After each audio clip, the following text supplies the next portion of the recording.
네, 안녕하십니까. 2023년 5월 3일 마감시 안내드렸습니다. 오늘은 변동성이 좀 크게 나왔네요. 좀 조정폭이 컸습니다.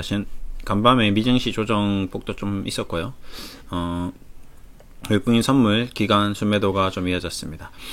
최근에 2차전지 관련주들이 이제 고점을 치고 계속 횡보하거나 조정을 받고 있습니다. 오랜만에 한번 2차전지 전체적으로 한번 좀 체크를 해보겠습니다. 그러니까 뭐 주도주 일단 시가총액 순위로 한번 볼게요. 일단 포스코홀딩스가 시가총액이 지금 32조. 그러니까 지금 포스코 그룹에서 가장 어떤 시총을 크게 차지하고 있는 기업입니다. 포스코가 철강 산업에서 이제 미래 먹거리.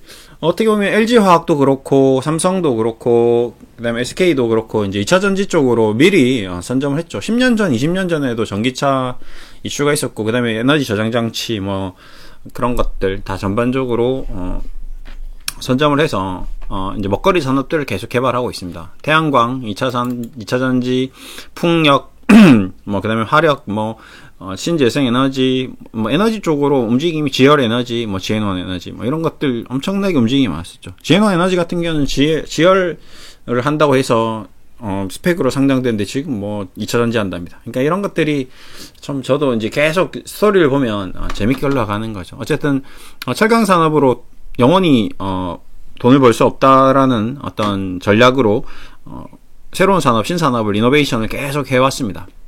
그래서 이제 포스코는 완전히 탈바꿈할 정도로 지금 포스코 퓨처엠 같은 경우는 뭐 완전히 뭐 엄청난 시세를 냈죠. 이제 이런 기업들은 좀 어느 정도 기업의 가치에 대비해서 이제 좀 오버슈팅 된 부분이 없지 않아 있습니다. 이런 것들이 앞으로 이제 미래에 이제 성장할 것들이 다 반영이 돼 버린 거죠, 주가가. 2차 전지에 대한 지금 시총이 27조인데 앞으로 이제 더 성장을 하겠죠.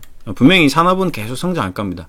근데 이제 2025년 매출 12조에 영업이익 1조 찍는 거거든요. 그러면 지금 시가총액이 26조짜리 회사가 21조 영업이익을 25년도 아직 2년 뒤, 10년 뒤에 어떻게 될지, 뭐, 전 세계 자동차가 뭐, 전기차로 다 바뀌고, 뭐, 2차 전지만 오로지 이제 판매되는 그런 시점으로 바뀐다고 이제 예를 들자고 했을 때, 뭐, 10년 뒤에 매출이 여기서 또 10배 뛰고, 뭐, 20배 뛰고, 이제 이런 것을 감안해서 지금, 시장에 이제 2차 전지 관련주에 대해서 설명하는 사람들은 이제 그런 걸 감안하는 것 같습니다. 이제 주식이라는 게, 근데 이제 또 한편으로는, 뭐, 이제 포스코 관련 그룹주, 에코프로 관련 뭐, LG화학 관련, LG 에너지 솔루션 관련, 뭐 이런 아이들은, 그래도 지금 이제 그 제품들을 만들어내고 있고, 뭔가 계속 그 산업을 통해서 돈을 벌고 있기 때문에, 뭐, 그래도 조정은 있을지언정, 계속 기술이나 어떤 성장은 할 거라는 게 변함없는 사실인 것 같습니다.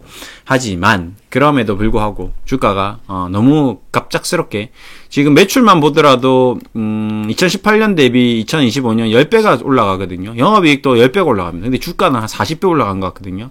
예, 2017년 대비 뭐 지금 7,000원짜리가 7만원 10배 70만원 그러면 그렇게 하더라도 퓨처엠은 좀 많이 올라갔고요. 에코프로 역시 마찬가지 지금 뭐 30배 매출이 10배 정도 올라갔으면 30배 올라가는 거는 좀 오버슈팅 한 게 맞죠. 그러다 보니까 이제 에코프로도 실적 대비 뭐 지금 증권사에서 이제 자꾸 리포트가 좀 매도 의견이 나오고 그 다음에 이제 덩달아 이제 이런 기업들이 최근에 이제 공매도 사태가 좀 크게 나왔죠. 그러다 보니까 이제 공매도 공격을 받는 거죠. 그래도 알겠는데 주가는 너무 오버슈팅 했고, 어차피 시장이라는 곳은, 주식시장이라는 곳은 수급으로 움직이는 거거든요. 가진 자들과 가지지 못한 자들, 기관 투자자. 보면 여기서 이제 계속 공매도를, 퓨처엠도, 에코프로도 자꾸 공매도를 때리면, 얘네들이 공매도를 때리는데 아랑곳하지 않고 올라간다. 계속 상승하고 있는데 얘들 왜 미쳤나? 왜 자꾸 공매도를 때리지? 뭐 이렇게 생각이 될 수도 있지만 한편으로는 우리도 주식이라는 거를 싸게 매집을 해서 비싸게 파는 것처럼 공매도 투자자들도 비싸게 공매도를 해놓고 싸게 다시 쇼커버링을 해야 되는 거거든요. 그러면 50만, 60만, 70만 원에서 계속 공매도를 쳐놓고 뭐 20만 원, 30만 원 됐을 때 팔면 더블 먹는 거잖아요. 뭐 그런 식으로 수급적으로 장난을 칠 수 있는 거거든요. 뭐 에코프로도 그렇고. 그러다 보니까 이제 기관 투자자들이 이제 전체적으로 2차 전지 관련주들을 이제 공매도를 때리기 시작하는 것 같습니다. 그리고 시장에서 기대하는 어떤 이슈나 이런 것들이 많이 나왔죠. 뭐 지금 미국 간 윤석열 대통령이 갔다 돌아와서 지금 뭐 딱히 뭔가 엄청난 거를 가지고 오지도 않았는데 뭔가 또 그거에 대한 기대감도 반영된 것 같고, 그다음에 뭐 일본 또 온다고 하는데 뭐 그런 것, 정부 정책 관련돼서도 그렇고, 어쨌든 주가가 단기적으로 급등한 이후에 지금 고점 찍고 대부분 종목들이 뭐 1, 20% 정도 지금 빠져 있는 상태인 것 같습니다. 많이 빠진 것은 40%까지 빠졌고요. 자, 이제 여기서부터가 이제 문제죠. 이제 포스코 홀딩스는 12%, 에코프로는 고점 대비 20%, 예, 둘 다 20%, LNF가 27%, 코스모 신소재 10%, 코스모 쪽이 좀 세네요. 금양 30%, 예, 포스코 DX, 얘는 2차 전지라 하기 좀 그런데, 이제 포스코 이름 앞에 들어가면 다 올라가는 그런 테마를 좀 탄 것 같습니다. 예, 30%, 코스모 화학 38%, 이제 이런 것들이 이제 크게 빠졌죠. 그 다음에, 뭐, 첨보도 2차 전지라고 해야 되겠죠. 예, 뭐, 35%, 에코프로 BM, 에코프로 HN, 얘는 뭐, 딱히 그렇지도 않은데 좀 빠졌고요. 하이드로, 이제 리튬, 이런 것들은 더 많이 빠졌어요. 44%. 그 다음에, 어반 리튬 39%. 그러니까 하이드로 리튬이 좀 많이 빠졌네요. 리튬 뭐 이런 것들. 그러니까 계속 이제 우려되는 게 올라가야 되는데 안 올라가는지, 여러분들이 생각했던 것들은, 시장에서 생각한 거, 유튜브에서 막 나온 것들, 전문가들이 얘기한 그런 엄청난 호재들에 대해서 한두 달 동안 미친 듯이 유튜브에서 이제 발설했던 그런 내용들에 대해서 사람들이 광신적으로 믿고 이제 주식을 사고 이제 신용을 산 거죠. 이번에 신용 사태 요 종목들의 특징이 뭐냐면, 자, 대성홀딩스, 서울가스, 하림지주, 다우데이터, 세방 뭐 이런 아이들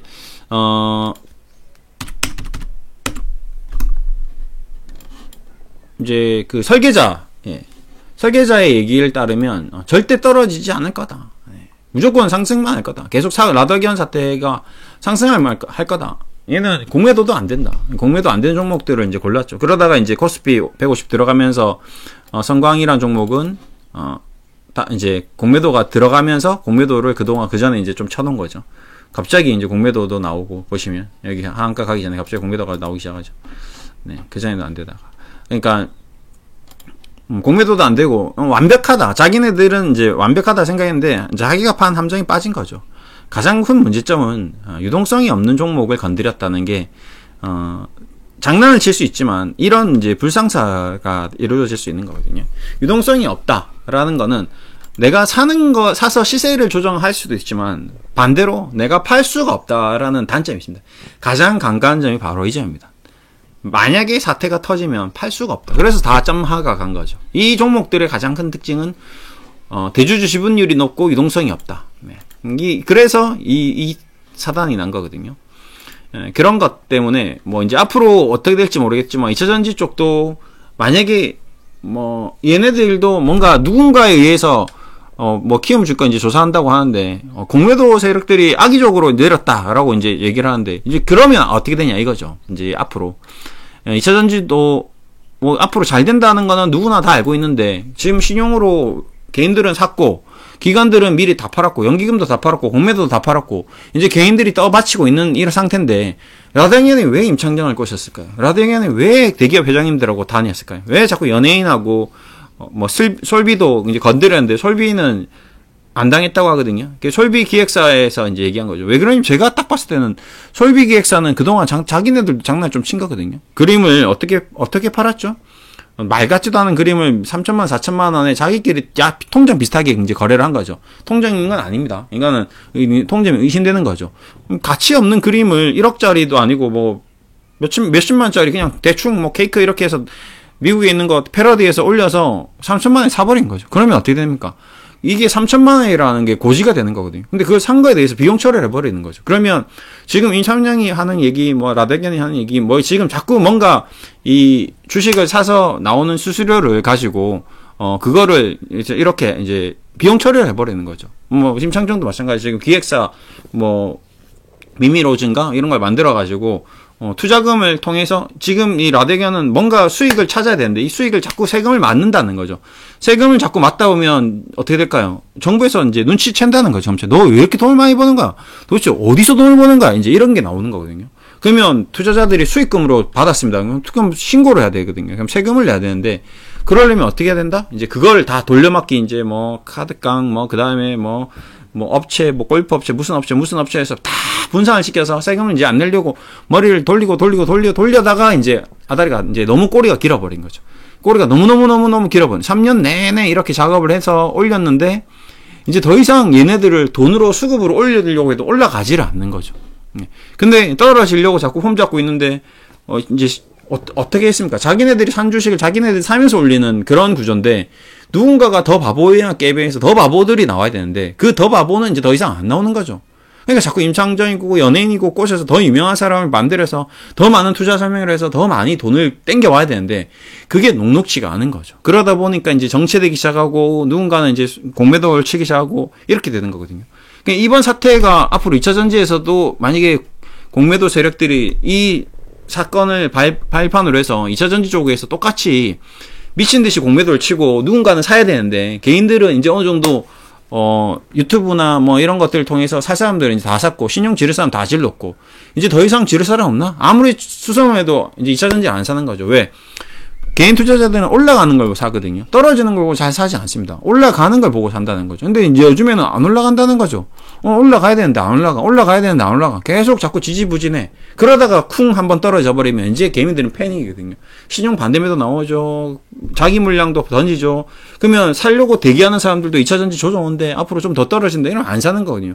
지금 아파트 부동산 가격하고 똑같죠. 모든 주식이든 뭐 상품이든 금이든 은이든 수요와 공급의 법칙에 따라서 공급이 많아져 버리면 수요가 줄어들게 되고, 수요가 줄어들면서 가격이 하락하는 그런 악순환을 계속 이어지면서 매도가 매도를 부르는 그런 사태가 나올 수 있는 거예요. 그게 주식시장이 될 수 있는 거죠. 그게 2차 전지도 될 수 있고, 그게 뭐 3차 전지도 될 수 있고, 앞으로 4차 전지가 나오더라도, 뭐 앞으로 뭐 AI가 나오든 게임이 나오든 로봇이 나오든 뭐가 나오든 주식시장은 그 순환고리를 계속 돌고 돈다는 거죠. 어떤 업종이든 지금까지 영원한 업종은 없다는 겁니다. 계속 상승만 했던 업종 없다. 전자, IT, 반도체, 뭐 백화점, 유통, 뭐 바이오, 제약, 그 다음에 은행, 뭐 인터넷 뱅킹, 카카오페이, 뭐 이런 것들, 모든 업종들이 과열됐다가 급등했다가 흥분했다가 탐욕스러워졌다가 다시 공포스러워졌다가 불신했다가 패닉에 빠졌다가 공매도 나왔다가 오만 그런 것들이 계속 순환, 바닷물이 증발해서 구름이 돼서 태풍이 돼서 비로 떨어져서 다시 바닷물이 되고 계속 순환하듯이 영원히 이 사이클은 끝나지 않는다는 거죠. 그래서 주식시장은 사이클이라고 계속 표현을 하는 거거든요. 그냥 자전거 쳇바퀴 돌듯이 계속 돈다는 겁니다. 영원히 올라가는 건 없다는 거지. 계속 바퀴를 도는 거지. 그렇기 때문에 어느 한쪽 업종도 어느 한쪽 분야도 영원한 상승은 없다. 그건 불멸의 진리인데, 어떤 사람이 누군가가 자꾸 영원히 상승한다, 앞으로 10배 상승한다, 뭐 100배 상승한다, 자꾸 이렇게 얘기하는 사람들을 만나면 이 사람들은 기본적으로 여러분들에게 장난치고 있다라고 좀 보셔야 됩니다. 영원한 상승은 없습니다, 세상에. 항상 그 영원한 상승이 있다라고 말했던 사람들이 나중에 다 사라지죠. 지금 그 영원한 상승이 있다고 얘기하는 사람들이 지금 현재도 있는 경우는 없다는 거죠. 그 사람도 없어지고 그 영원한 상승도 없어지고 다 없어졌다라고. 현재 그렇잖아요. 현재 스코어, 그러면 그 영원히 상승했던 사람은 지금 신이 되어서 추앙받고 있겠죠. 근데 아무도 그렇게 신이 되어서 추앙받고 있는 사람은 없습니다. 끽해야 지금 워렌 버핏이 연간 22% 수익 내면서 지금 그 가치주 하면서 20년, 30년 버텨온 거거든요. 워렌 버핏, 뭐 벤자민 그레이엄, 뭐 지금 유명하다는 펀드 매니저들 지금 살아남아 있는 사람들이 몇 명이나 있나요? 없거든요. 그렇죠. 그렇기 때문에 그 불변의 진리를 계속 새로운 신생 투자자들 20대, 30대, 뭐 30대, 40대 처음으로 주식 투자하는 사람들은 그걸 계속 속는 거죠. 10년 전에 속았던 사람은 이제 더 이상 안 속기 때문에 이제 이쪽 안 들어가는 거고, 5년 전에 속았던 사람도 안 하는 거고, 올해 속았던 사람은 이제 5년 동안 이런 이상한 주식들 안 하는 거고, 앞으로 또 5년 지나면 또 주식시장이 한 바퀴 뒤집어지고 나면 또 새로운 20대들, 30대들 막 돈 이제 막 만진 애들이 또 그걸 또 하겠죠. 그런 과정이 계속 반복된다. 그걸 이용해서 기관 투자자나 뭐 세력들이나 뭐 헤지펀드 매니저들이나 이런 애들은 자꾸 그런 스토리텔링 내러티브 전략을 이용해서 주가를 띄우고 그 띄운 주식을 그들에게 넘기고 수익을 내고 도망 나오고, 세력들은 계속 매집과 분산 그걸 반복을 한다는 거죠. 그리고 나서 이제 지금은 더 강하게 공매도까지. 그러니까 좀 외국인들이 우리나라 주식시장에 대해서 불만인 거는 매집하고 분산하는 과정에서 왜 공매도를 못 때리게 하냐 열받는 거죠. 예, 공매도까지 때리게 해주면 난 또 먹을 수 있잖아. 근데 너 또 먹는 기회를 안 주니까 자꾸 열받는 거죠, 외국인들. 그러면 자꾸 정부 찌르고 로비하고 그러면 정부에서는 알겠다 달래는데 국민들이 지금 투표를 안 하니까 우리는 좀 애매하다. 그래서 할 수 없다. 좀 버티고 있다가 에이씨 하면서 막 공매도 갑자기 던져버리고 이렇게 막 사고 나고 자꾸 금융시장 이상한 현상이 일어나는 겁니다. 부동산 시장도 마찬가지고요. 실물 시장도 마찬가지고 그거는 어느 시장을 막론하고 그냥 인간의 사회 심리, 우리 인간의 욕심과 탐욕을 이용해서 하는 플레이이기 때문에 영원히 끝나지 않을 겁니다. 앞으로 10년, 20년, 100년 영원히 반복될 거고 그런 징후나 징조가 있으면 절대로 우리는 탐욕적으로 덤비면 안 되는 거죠. 앞으로도 마찬가지입니다. 그래서 2차 전지도 뭐 여기서 다시 조정받고 반등이 나온다 안 나온다 뭐 이런 개념보다는 이런 건 항상 조심해야 된다. 우리 쪽이 아니다. 내게 아니다. 이미 남의 잔치에 이제 늦어버렸는데 굳이 뭐 좀 애매하게 뻘쭘하게 그냥 고개 드밀면 뭐 하나 얻어먹을 수 있을까 하고 이렇게 자꾸 고개 드밀지 말자라는 거죠. 좀 최근에 조정 좀 받았으니까 이제 한 10% 20% 조정 받았으니까 한 30% 조정 받았으니까 좀 들어가 볼까. 뭐 이런 생각 안 하시고 그냥 어차피 내게 아니었는데 영원히 그냥 내게 아니면 되는 거죠. 나는 그냥 내가 하는 거, 내가 좋아하는 거, 내가 좋아했던 주식들, 내가 투자하고 있는 기업들 그냥 믿고 투자하시는 게 맞다. 이미 2차 전지는 너무 늦어버렸다. 이미 버스는 다 떠나서 저기 인도에 가 있는데 그거 붙잡고 다시 돌아오길 기다리고 있는 오매불만 기다리고 있는 그런 마음보다는 그냥 더 가면 그냥 더 가는 거죠. 그러면 인도 갔는데 뭐 영국까지 간다 안녕 하고 보내주는 거죠. 이게 아니면 우리 인생이 끝나는 건 아니니까요. 그러니까 대신에 그 붙잡지 못해서 보내줬던 것들 괜히 어설프게 붙잡았다가 폐가망신하는 그러면 더 열받는 거죠. 못 먹어서 열받았지, 물려서 또 열받지, 나중에 손절해서 또 열받지. 그러면 이제 마탱이 가는 화살을 한 방, 두 방, 세 방, 네 방, 다섯 방, 10방 확인사슬 계속 받는 그런 플레이는 안 했으면 좋겠습니다. 그냥 기다려보자. 그냥 다른 쪽으로 이제 새로운 쪽이 뭐가 될까 이런 쪽으로 머리를 쓰는 게 좀 낫지 않을까. 그냥 저는 개인적으로는 2차 전지 쪽도 괜찮긴 한데 로봇 쪽을 좀 계속 좀 파야 되지 않을까. 로봇이 지금 잠재력이 어마어마해져가고 있는데 뭐 SPG 같은 요런 이제 부품주들 그동안 2차 전지 부품도 많이 올랐지만 로봇 부품주들도 좀 많이 올라가지 않겠나. 얘네들은 로봇을 만드는 레인보우 로보틱스도 중요하긴 하지만 뭐 그 관련돼서 완성품을 만드는 기업들보다는 SPG라든지 뭐 이런 로봇에 관련된 부품들을 만드는 기업들도 앞으로 좀 뭔가 좀 한번 새로운 모습을 좀 보이지 않겠는가. 지금 보시면 뭐 감속기라든지 모터라든지 뭐 이런 것들이 자꾸 로봇을 하려면 어쩔 수 없이 얘를 끌고 들어가야 되니까 뭐 그런 쪽으로 좀 보시는 것도 공부를 계속 하는 게 어떨까. 그러니까 뭔가 사는 것보다는 좀 더 공부를 하는 게 더 낫지 않겠나. 이런 생각을 하고 있습니다. RS 오토메이션 이것도 로봇 부품주죠. 로봇 제어기, 모션 제어기, 전력 변환 장치, 뭐 에너지 어차피 이쪽도 그러니까 정확하게 어떤 로봇이 어떤 부품을 가지고 있고 어떤 식으로 매출을 올릴 수 있는지 이런 거는 더 공부를 해야 될 것 같습니다. 아무튼 이렇게 오늘 얘기 드리면서 마무리하겠습니다. 감사합니다.